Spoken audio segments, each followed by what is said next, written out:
sir. First of all, a warm welcome to you on Filme Shilmy. I am very thrilled to be speaking with you because you are one of my favorite directors. Who's made some fantastic films in South Indian in South Indian cinema, and I have grown up watching Kandukund Kandukund. So I just want to kind of put this out there before we kind of begin with the questions. So, as you know, COVID-19 has been very unprecedented, and the film that you did, the anthology film, has offers a very silver lining whilst living in a pandemic. So, how important is it for Indian cinema to present such pensive and hopeful stories as shown in Putham Pudhu Kaalai? One of the commissioning producers of Amazon had approached us and said, can you guys, really write about something during this lockdown, and would you like to shoot something? But that was a time where every day the news was getting worse and worse. You were going through severe lockdown to less lockdown, but the deaths climbing, and the news on television was really awful. So they said that, is there any way that we can actually give some hope? Because most of the OTT content which was already there is dark, and it's also about as a reaction to the kind of things that the feature film industry did. So OTT was exploring dark characters and probably gray characters. So if you look at big OTT hits, people were actually watching and enjoying Narcos. Now you are seeing and having a lot of characters like Breaking Bad and Narcos, which were setting the standards for what we call an anti-hero or a little dark subject and things like that. So it was, and the writing in OTT was seen as countering the kind of formulaic writing that was there in the feature film space. Right. But then, as people would say it, a story either, Somerset Maugham said, a story can either end in death or marriage, and my stories don't end in either, so I will not be popular, he said. Right. So these stories are not really ending in death or marriage, but they give you a glimmer of hope, inside this. So in my case, I'm just taking a character and it looks to on the surface to be a pleasant thing, but then you discover that things are not as pleasant as it looks, and then you need to come out of it also within 25 minutes. Yes, and I think that's the biggest challenge, actually. I mean, the fact that you've actually made adverts as well, in which you have to tell a story in a very short span of time. How helpful was that experience for you in actually making your segment of Reunion? Yeah, I think, see, there are two things. One is that you're dealing with something like a short story. So, I mean, you could see the kind of influence that telegraphic war reporting was doing to the writing style of, say, Ernest Hemingway. So, various kinds of practices come into sentence construction and thereby the syntax of the writer.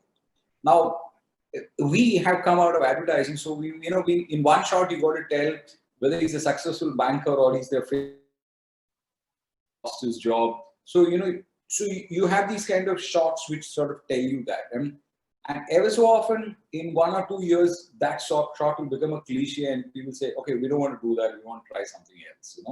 So that kind of telegraphic communication is what we do. So now, if you take, for example, a doctor, I can do 5 different cases. I can show he's an orthopedic. I can show him putting a cast on his leg on somebody. I can show him walking with a patient and all that. But I'm in COVID times, so more characters you get is more difficult. So you just have one shot of a person in a surgical grub, doing some kind of an operation. So you're, telling that in a kind of coded way that, one shot tells you a story, and then let's get to the human story after that. Right. So the girl carries a guitar. He's actually seen in an operation theater. The mother is seen with the walker. So you have told there's a doctor, there's a mother who is, he's on the front line, and this is a very vulnerable group. And here is a gig worker. So, the gig worker is economically affected, physically and medically. The doctor is going to be medically affected. and the other one is going to be having problems with help around. Hmm. And I think the beauty of your storytelling as a filmmaker is that you always push the envelope each time. I mean, whether it was a girl deciding to, to choose whether to choose celibacy over love in Minsara Kanavu, or two sisters sort of fighting societal pressures and trying to live on their own terms of Kanda Kunde, or then a druggie trying to fight her addiction in Putham Pudhu Kaalai. You seem to be heavily inspired by the spirit of human grit and overcoming large challenges. Yeah, I think I've seen that happen. I was 15 when I lost my father, and my mother kind of was trying to sing and also make a career in that, and yet allow us to do whatever we wanted. We used to sort of see her go to recordings and come back feeling elated or successful or defeated or whatever it is. So the healing power of music sort of helped our family cope with the untimely loss of our dad. So who was such, I mean, young naval officer, and we lived in all the creature comforts of naval society, and suddenly we were out kind of civilian life and had to fend for ourselves. And it was music that was sort of enabling us to look at things in a different way. Wow. And I also love the fact that, going by Putham Pudhu Kaalai and your previous films, as we mentioned, the conflict of ideologies always sort of form pivotal aspects to your narratives, even in recently as well, in Sarvam Thala Mayam as well. In that film as well, there was that whole conflict of ideologies. So Right. what fascinates you the most about exploring this style of uh, conflict or this style of battle within your narratives? Yeah, I think conflict is essential for any story, and Yeah. if the conflict has some kind of social relevance, then it sort of moves away from the person's struggle. You kind of see this as a it captures the zeitgeist of the moment. It sort of tells you that this person is not having one problem. His problem is really the problem of a large, and that's what a script tries to do all the time. Otherwise, if you tell there's a very strange city, a very small village where there's a very strange thing happening, so the audience thinks, yeah, I mean, it happens there, it's not going to really affect me. So you've got to take a peculiar conflict which is rooted to an area, but somehow make it universal uh, to the audience. So, Right, right. And I think you've done that very successfully, actually, throughout your works, as we've seen over the years. Of course, drug addictions are very serious disorders, and survival success stories like your segment in Reunion addresses this big topic in just what, 30 minutes or 25 minutes or so. So why did you decide to choose this subject? And how much of a challenge was it to kind of showcase a very clear journey within that? I mean, I know we just talked about that, but I just want to kind of elaborate more on that aspect. yeah, one of the things that I've been seeing, I mean, when you go to shoots, I mean, you were seeing people who were, little shy, and then you were seeing people who you needed to make them feel comfortable in a set and do. And then nowadays you see people who are coming who are just like pumped up, and they're like, boom, how, they're in that state. So it's like, Yeah. what are they up? What have they had? You kind of always have a thing, and so you meet talent who are like on the edge. You feel, and it's not that they are not able to perform. They are performing, but you feel they are not real. You feel they are like wound up dolls who are sort of jumping around. And you have been seeing a lot of people in the West in the music industry dying as a consequence of cocaine or crack cocaine or heroin or whatever it is that affects these people. But what has happened in India is the kind of normalization that we have seen with respect to, say, marijuana becoming acceptable in some ways in certain classes of society. And then now, we didn't realize when we were writing it, but there's this huge kind of, okay, what can I say, assault on the film industry, saying that the film industry is a dice of drug addiction and stuff like that. So here it wasn't really the film industry; it was just people who were actually doing some event management company and probably doing some music along with that. But the music was not paying for it, so they started something else. And you find people have got into some trouble like substance abuse. And the substance abuse could be anything. It could be prescription drugs. It could be people just a number of people having antidepressants. They can't sleep without sleeping pills. So there's whole wide range of people have just to be normal, and then they have to sort of get out of it, and it's not easy. You need professional help. So herein we are talking about a doctor who mends bones now has to mend the heart, and it's not easy, and you got a mother who's not her own mother, who's a de facto mother for 21 days, who's not judging her, and who sees her as a friend. So in this way, it's a kind of an ideal mother that you want.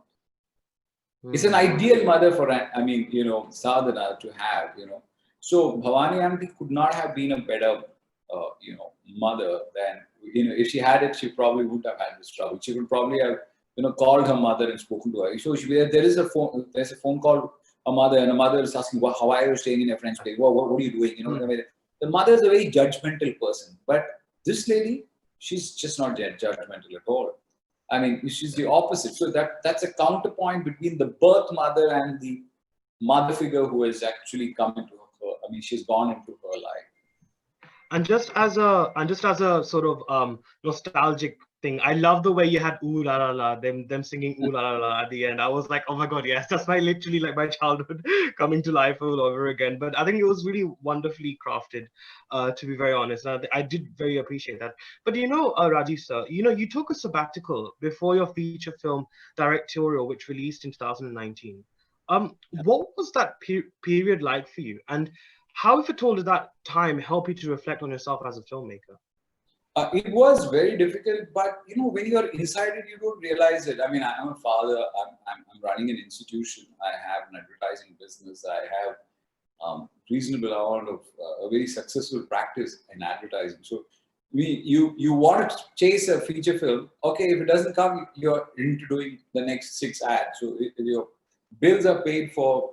Everything is going on. So it wasn't that you're away from film. Like you're also doing cinematography. You're shooting Guru. You're shooting Morning Raga.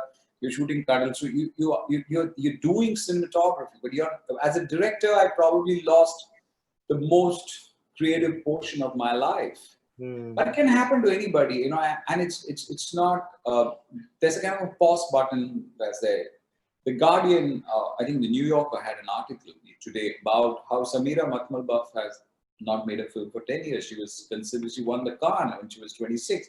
It can happen to anybody, that somewhere the pause button is put. Either you feel what you're writing is not good enough, or the people don't like it, or whatever you're going through, the kind of writer's block that you're talking about. In my case, I was writing, meeting all the time, looking around, because people knew that I had done big films, handled big stars, and they knew I could do it, but they just couldn't figure out. They thought that I'm just making a lot of money in advertising, so I'm not interested. It wasn't that. I was struggling, I mean, I just remained fit and sane and read more and studied more and didn't, go down sadhana's route of being a druggie or something like that. Oh God. You know what I mean? Yeah. I know what that despair is. Oh, that's why you could bring it out on into the film itself. Yeah, I mean, like, just because you go into music doesn't mean you're going to be successful. I have shown the redemptive quality of music in my feature films, but I wanted to say that, hey, everybody who gets into music is not going to be successful. Some are going to really struggle, and some are really, it's going to bite back at them, So that's what I was really looking at. So finally, going forward, what sort of narratives would you like to push, sort of explore more? Because like I've always said, you've always kind of touched upon things which were never really talked about as much, or maybe things that people might not have thought about. I mean, who would have thought Kondu Kondu Kondu Kondu would be such an amazing adaptation of a Jane Austen novel, and that too in such a progressive manner. So what would you like to explore going forward now as a filmmaker? I mean, I would, I would definitely like to, uh, have some kind of social, relevance to the kind of subjects that I'm making. There's too much change happening in our country right now. I mean, socially, politically, and all these things are changing really fast. So it's difficult for us not to react to that, but at the same time, your work should not be like an article that you write in a newspaper, which has only relevance for that particular year or something. You need to make your human story engaging enough for it to survive a little longer time. So the story is there, but you've got to make it universal and you've got to make it timeless. So that's really the struggle. Be it comedy, be it drama, or be it hero's journey. I'm fascinated with all these things, and I'm really fascinated with the web also. I love Fleabag. I think it's a great adaptation of Emma. I mean that. Yeah. Yeah, I mean it's like it has so much of Emma inside that. So so you can see there are modern interpretations of that kind of storytelling, or happening all the time around you.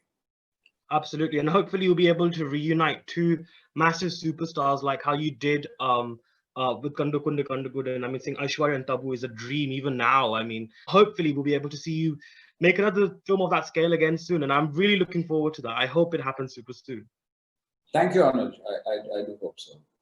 Thank you so much, Rajiv sir. But thank you once again, and congratulations on Putham Pudhu Kaalai. I think it was a beautiful film, and your segment was an incredibly um, poignant and very inspiring. So thank you so much for taking the time out to speak with me. Thank you, Anuj. I really Thank you. enjoyed Thank it. you so much. Thank you.